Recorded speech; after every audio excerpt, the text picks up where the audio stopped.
최근 아파트 주택담보대출을 온라인으로 쉽게 갈아탈 수 있는 서비스가 시작됐는데요. 시작한 지 나흘 만에 1조 원 이상이 몰렸습니다. 정말 반응이 뜨거웠는데요. 윤석열 대통령도 어제 국민적 수요를 확인했다면서 금융소비자의 자유로운 선택이 이루어질 수 있도록 자유롭고 공정한 시장을 조성하겠다고 밝혔죠.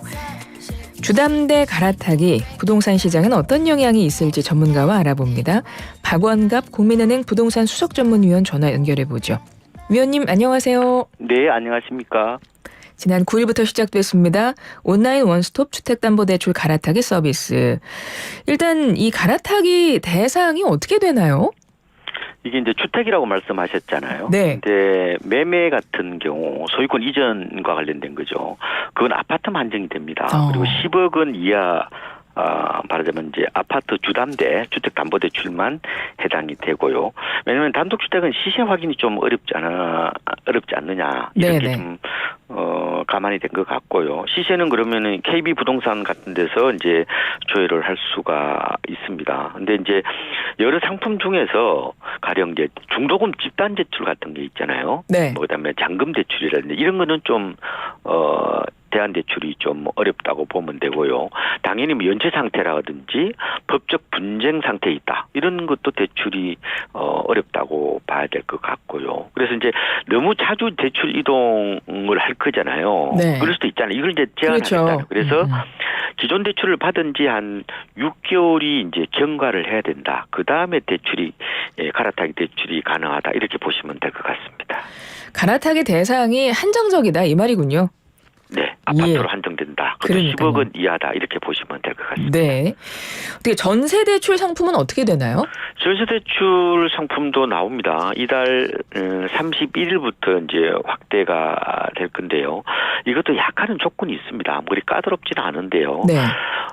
이제 기존 대출을 실행한 3개월 이제 이후부터 보통 임차 기간이라고 그러잖아요. 전세 계약 기간이 2분의 1을 지나지 않아야 돼요. 그럼 보통 2년 계약을 할 거잖아요. 그렇죠. 그렇죠. 그러면 1년 이내에 이제 그걸 갈아타기를 해야 된다. 뭐 거의 만기가 다 돼가는데 갈아탈 필요는 없잖아요. 그죠? 네. 그런 측면이 감안된 것 같고, 전세를 이제 계약을 갱신할 거잖아요. 그렇죠. 이럴 때도 신청이 된다 이렇게 보시면 될 것 같습니다. 네, 전세 대출 상품도 이달 말부터 또 시행이 되는군요.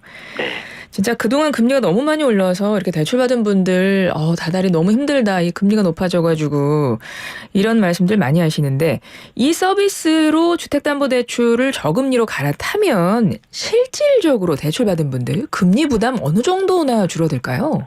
평균 한 1.5%포인트 정도 낮아질 거로 보거든요. 지금 우리나라 사람들이 주담대로 한 1억 한 4천만 원 정도 대출을 하고 있어요. 전세 대출은 한 1억 1천만 원 정도요. 만약에 1억 원이면 연간 어느 정도예요? 한 150만 원 정도 된다고 보시면 되겠죠.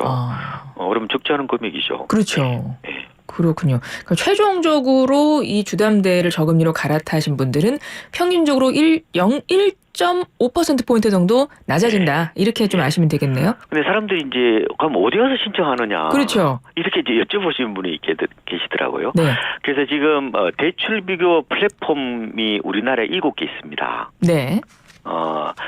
그리고 이제 각 금융회사들이 자체 앱이 있잖아요. 그죠? 그렇죠. 여기에 이제 대출을 한번 조회를 해보는 거죠. 그래서 그 조건에 맞게끔 이제, 대출 상품을, 고른 다음에, 그쪽이 싸다. 그러면은 그쪽에 이제 갈아타고 싶은 금융기관, 그죠? 은행이나 되겠죠. 네. 이런데 이제 신청을 하시면은 일정한 심사를 거쳐서 이제 갈아타기를 할 수 있다. 이렇게 보시면 될 것 같습니다. 네네. 그래서 온라인 원스톱 주택담보대출 갈아타기가 애플리케이션으로 할 수 있다는 거예요. 네. 스마트폰에서. 전문가가 보시기에 이 서비스 어떻습니까? 많이 대출 받으신 분들한테 많은 도움이 될 거라고 보세요. 그렇죠. 기본적으로 이거는 이제 두 가지 측면을 보는 거예요. 하나는 이제 시장 경쟁 촉진을 이제 확대하겠다는 거예요. 그죠? 그럼 경쟁이 심해지면 금리는 당연히 낮아지겠죠. 네. 그래서 이제 소비자들한테 이 선택권을 더 주는 거죠. 결과적으로 이게 이자 부담을 좀 경감시킬 수 있는 그런 시스템을 만들었다 이렇게 보시면 될 것 같습니다. 은행들이 이제 갈아타시는 차주들을 우리 은행으로 유치하기 위해서 서로 경쟁한다는 거죠. 금리 경쟁을. 그렇죠. 예, 그러니까 더 낮은 금리로 경쟁 속에서 금리가 더 낮아질 수 있다 이런 말씀이신데 네. 그럼에도 불구하고 조금 아쉬운 점이 있다면 어떤 점이 있을 수 있을까요? 글쎄요. 근데 이게 이제 뭐 소비자 입장에서는 좋은 거 아니에요? 그렇죠. 나쁠 건 금리 없죠. 낮아지니까. 대출 이자를 덜 낸다는데 나쁠 거는 없죠. 근데 이제 이게 이제 시장의 이제 관심사항은 그러면은 이것 때문에 그럼 집값이 올라가는 게 아니냐? 그렇죠. 그런 말들도 나오더라고요. 그렇게 되기는 힘들 텐데요. 왜냐하면 이거는 어떻게 보면 이제 소비자들이 지금 금리가 아까 부담스럽다고 말씀하셨잖아요. 네. 그러면은 그 부담을 줄여주는 거죠. 그래서 지금, 고금리로 대출받은 분들이 많잖아요. 그래서 뭐 하우스푼이, 영클푼이 이런 얘기를 많이 하잖아요. 네, 네. 이런 분들이 이제 고통을 좀 줄여드는 어떤 그런 측면이 있는 것 같고, 지금은 고금리이기 때문에, 대출을 내서 집을 사기가 녹록지 않지 않습니까? 그렇죠. 그래서 시장에 미치는 영향은 어떻게 보면은 매물을 좀 주는 효과는 있겠죠. 뭐 급하게 팔 필요가 없잖아요. 그렇죠. 부담이 덜 되면은 뭐 그런 연착륙 효과는 좀 있지 않을까 이렇게도 보고 있는 겁니다. 그렇습니까? 그러면 이번에 주택담보대출 갈아타기 서비스가 어느 정도 부동산 시장에는 영향을 미치긴 하는군요. 그렇죠. 그리고 그 영향이 안 좋은 영향은 아니고 간접적으로 긍정적인 방향으로 영향을 미친다고 보시는 거네요. 그렇다고 보죠. 이거는 매도자한테 영향을 주는 거예요. 매수자들이 뭐 나중에 갈아타기 나중에 해야 되겠다. 지금 집 사야 된다. 그렇게 연결되지는 않잖아요. 그렇죠. 지금 이자를 많이 내고 있으니까 이걸 줄여주니까 급하게 좀 안 팔아야 되겠다. 좀 기다려볼까? 그러면 시장이 갑자기 이제 경직되는 효과 그런 부작용을 좀 줄일 수 있는 측면이 있다고 봐야 되죠. 알겠습니다. 그러면 최근에 부동산 시장 말씀을 해주셨으니까 최근 부동산 시장 이야기 좀 해보겠습니다. 지금 어떻습니까? 집값은 여전히 좀 비싼 편이라고 할 수 있나요? 여전히 비싸죠. 뭐 지금 어지간한 뭐 대기업 다니는 직장인도 대출해서 집을 사기가 어려운 어떤 그런 상황이잖아요. 그렇기 때문에 아마 집값이 조정 국면 혹은 하락 국면으로 좀 진행되고 있다 이렇게 보셔야 될 것 같고 올해 전반적으로 보면은 거래가 많지 않은 불황 장세 정도로 보고 있습니다. 올해 전망을 그렇게 하시는 거예요? 예. 왜냐면은 시장은 추세라는 게 있잖아요. 예. 근데 이제 지금 심리가 지금 얼어붙었잖아요. 그래서 하락 추세가 좀 더 지속될 것 같고 적어도 상반기까지는 좀 약세 가능성을 보고 있는데 네. 실거래가 기준으로 보면요. 아파트는 작년 9월이 고점입니다.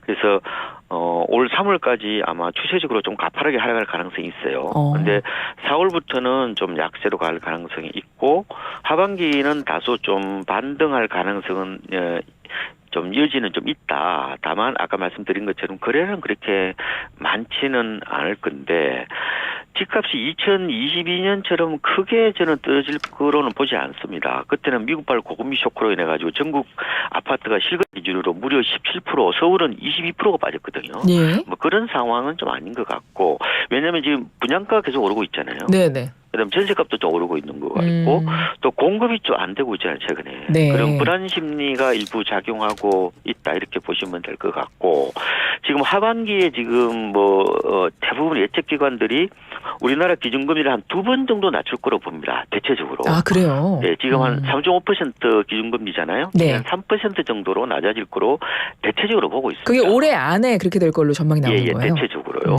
이것도 뭐 전망이라는 게 항상 맞는 건 아닌데 그럴 가능성이 있다 이렇게 보시면 될 것 같은데 그러면 금리가 낮아지면 바로 그럼 집값이 뜨느냐? 오르냐 그렇게 보기는 힘들다고요. 왜냐하면은 시장이 제가 약간 올해는 침체 국면, 불안 국면이라고 말씀을 드렸잖아요. 예. 이런 상황에서 금리가 낮아진다고 하더라도 바로 시장에 영향을 주는 구조는 아닙니다. 아마도 내년에 가면은 입주 물량 많이 줄거든요. 네. 그리고 금리가 좀 낮아지면은 약간 시장이 좀 심리가 나아질 거란 말이에요. 네. 그때 금리 인하 효과가 좀 있지 않을까. 그래서 아마 시장이 좀 나아지는 거는 내년 정도 보셔야 될 것 같습니다. 그렇군요. 부동산 시장은 지금 그렇게 보고 계시는 거고요. 최근에 정부에서 1월에 부동산 대책 내놨잖아요. 네. 근데 거기 핵심 내용이 뭐였냐면 재건축 안전진단 폐지 내용이 담겨 있었습니다. 앞서 우리 집값 얘기하면서 공급에 대한 이야기를 잠깐 하셨잖아요. 네. 과연 이 재건축 안전진단 폐지로 인해서 그 부분에 좀 영향이 있을까요? 이제 일부 있다고 봐야 되겠죠. 근데 왜냐면 이게 산적한 산을 넘어야 돼요. 어떤, 안전진단이 흔히 말하면 재건축의 첫 관문이라고 그러거든요. 예. 근데 이 첫 관문을 통과하지 않아도 재건축을 할 수 있게 된다는 어떤 그런 측면인데 이게 나중에 사업 시행인가 이전에만 그 안전진단을 받으면 되는 거거든요. 네. 근데 만약에 사업을 계속 추진하고 있다가 사업 시행인가가 거의 철거하기 직전이에요. 그때가 통과를 못하면 어떡할 거예요. 사실상 이번 대책을 보면은 30년이 지나면은 주민의 뜻에 따라서 그냥 재건축을 하라는 거예요. 네. 그래서 속도도 좀 당겨주는 패스트트랙 같은 것도 도입한다고 얘기를 이제 하고 있는데. 지금 대상 주택 수가요. 전국에 지금 30년 넘은 단지가 262만 가구 정도 됩니다. 우리나라의 전체 주택이 1230만 채 정도가 되는데 한 20% 정도가 돼요. 서울은 좀 더 많겠죠. 4채 중에서 한 채가 재건축 대상입니다. 예. 문제는 제가 이 산을 넘어야 된다고 말씀을 드렸잖아요. 예. 그래서 아마 재건축 단지들이 일단은 규제 완화 신호가 있으니까 아마 재건축을 시작할 겁니다. 네. 리모델링 하는 단지들도 재건축으로 돌아설 가능성이 있어요. 문제는 지금 30년 전이라고 그러면 90년대 지금 초중반이죠. 네. 그러면 이때 당시에는 20층 이상으로 고층으로 지은 아파트들이 많아요. 고층으로 지었다는 것은 뭐냐? 많은 면적을 지었다는 거잖아요. 예. 그러면 추가로 지을 게 많지 않아요. 수익성이 크지 않다는 거죠. 그리고 지금 공사비가 많이 올랐잖아요. 예. 고금리죠. 사업성이 악화돼 있단 말이에요. 그리고 또 하나는 이 재건축 초과이익 환수제라는 게 있어요. 네. 그러니까 재건축으로 인해서 개발 이익이 생기면은 부담금을 내야 된다는 거예요. 이게 지금 조합원들 기대만큼 그게 낮지 않거든요. 그래서 이런 여러 가지 측면으로 감안해 보면은 집값이 들썩이거나 이렇게 될 가능성은 낮고, 그래서 아마 재건축 단지들은 일단은 추진은 하겠지만 그 재초안이라고 흔히 얘기를 하는데 그거의 어떤 낮아지는 정도를 보고 좀 더 속도를 내지 않겠느냐, 이렇게 저는 보고 있는 겁니다. 네. 지금 정부가 이렇게 재건축 재개발 관련한 규제도 풀고 있고 또 주택 공급 확대하는 데 좀 주력하고 있는 걸로 보이거든요. 그러니까 네. 부동산 시장 활성화의 목표를 두고 이런 대책들을 내놓고 있는 거 맞죠? 이거는 거래 활성화라기보다는 이거는 공급 촉진에 더 가깝다고 보면 돼요.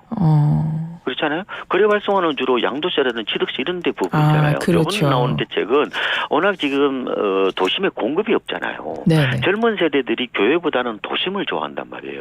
이 세대들에 맞게끔 주택을 공급해야 되는데 결국 뭐밖에 없어요. 재개발, 재건축밖에 없잖아요. 네.